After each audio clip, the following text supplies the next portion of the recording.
Guerreiras do K-pop é um filme que chegou do nada e meteu uma voadora no peito de todo mundo. E não é de esperar que um sucesso desse gera dúvida sobre uma continuação. Mas será que precisamos de mais um filme? E a resposta é claro que precisamos de um Guerreiros do K-pop 2. O primeiro filme não foi só um sucesso, foi um fenômeno. Desde o lançamento ele se manteve filme no top 10 da Netflix por semanas, quebrando recordes e conquistando fãs ao redor do mundo. E não é só no streaming, as músicas do longa explodiram tanto que chegaram a competir com artistas reais nas paradas musicais, garantindo espaço no top 100 da Billboard.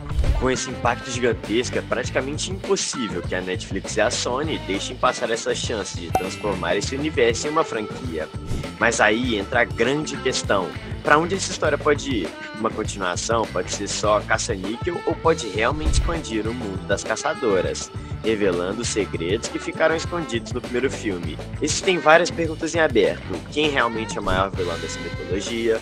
Qual o limite dos poderes das Huntrix? E será que veremos novas gerações de caçadoras? Ou até mesmo inimigos que estavam apenas esperando a chance de atacar? Tudo isso abre caminho para um segundo filme que pode ser ainda mais épico e surpreendente. Então peguem seus Hamiun, assinem ao canal e vamos mergulhar fundo em todas as teorias e possibilidades que podemos ver no próximo filme.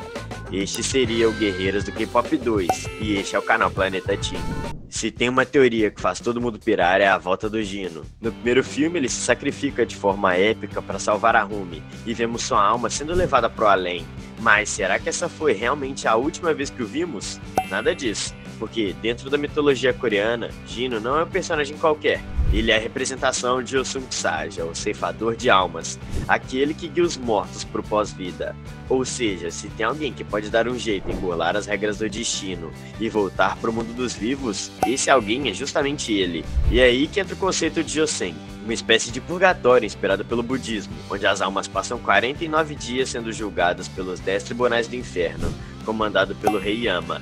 É nesse julgamento que se decide se a alma vai reencarnar, sofrer punição ou encontrar outro caminho. Imagina se, durante esse processo, Jino descobrir algo maior, talvez um segredo que conecta o destino das Huntrix ao submundo. Quem sabe algo relacionado ao lado demônio da Rumi. Quem sabe o próprio rei Yama é o pai dela. Isso abriria uma porta perfeita para o retorno do seu segundo filme. Não só como aliado, mas talvez como alguém transformado pelo que viu no Reino dos Mortos. Uma teoria dessas não só explicaria como ele pode voltar, mas também dá espaço para uma trama ainda mais sombria e épica. Uma das teorias mais emocionantes para o segundo filme seria explorar o passado da Rumi através da história de seus pais. No primeiro filme já vimos o quanto a dualidade dela, metade humana e metade demônio, a faz sofrer. Agora imagina conhecer um detalhe de como a mãe dela era uma das lendárias guerreiras Sunlight Sister. Acabou se apaixonando justamente por um demônio. Esse contraste de luz e trevas que renderia uma história de amor mais interessante e intensa desse universo. E se esse demônio fosse ninguém menos que o próprio rei Yama, soberano do submundo, isso não só colocaria a Rumi como uma herdeira de um poder inimaginável, mas também daria uma carga emocional gigantesca para o desenvolvimento dela. Mostrar esse romance proibido abriria espaço para entendermos melhor as origens da protagonista, ao mesmo tempo em que conecta sua dor, seu potencial e até mesmo seus maiores medos a algo muito mais grandioso. Você se emocionaria em uma história dessas? Eu sei que seria muito empolgante, então manda a hashtag Rumi nos comentários se isso também te deixa maluco. Ainda falando sobre a Sunlight Sisters, temos uma personagem meio enigmática nessa parada toda, a Celine, que foi quem cuidou da Rumi depois que sua mãe foi de base. Celine sempre foi aquela personagem que deixa mais perguntas do que respostas, e isso é exatamente o que a torna tão fascinante dentro da história. Ela faz parte da geração anterior de caçadoras, lado a lado com a mãe da Rumi, e é praticamente a única fonte de informação que temos sobre aquele período. Mas será que dá mesmo para confiar cegamente no que ela conta? A sensação é que ela está escondendo alguma peça importante do quebra-cabeça. Isso pode mudar completamente o rumo da trama. E é aí que entra a teoria mais pesada. Será que Celine teve envolvimento direto ou indireto na morte da mãe da Rumi? Talvez por escolhas erradas, talvez por algum segredo que nunca revelou, e se além disso, se ela souber da existência de ameaças muito maiores do que o próprio Gilman, e estiver apenas esperando a hora certa de revelar. Essa possibilidade coloca Selene como uma personagem-chave para o segundo filme, não só como mentora misteriosa, mas como alguém que pode carregar culpas, traições e revelações que vão chacoalhar o futuro das Huntrix. E se o Guima fosse apenas a ponta do iceberg? É impossível olhar para guerreiros do K-pop e não perceber a alma de um anime pulsando ali. O traço dos personagens, a força como a ação é coreografada e até a construção das rivalidades seguem a cartilha perfeita do gênero. E como todo fã de anime sabe, o primeiro vilão nunca é o chefão final. No máximo, ele é um prenúncio do verdadeiro terror que ainda está por vir. Então, se Guima já foi capaz de quase destruir séculos de tradição do Romum e manter Gina acorrentada por mais de 400 anos, dá para imaginar o tamanho da ameaça que ainda pode estar escondida nas sombras desse universo. Entre as entidades mitológicas coreanas que poderiam assumir esse posto, dá para destacar os Bulgasari, monstros devoradores de ferro, que poderiam simbolizar uma ameaça invencível contra as armas espirituais das caçadoras. Também existem os Imug, dragões inacabados que vivem na tentativa de alcançar sua forma divina, perfeitos para representar vilões obcecados por poder absoluto.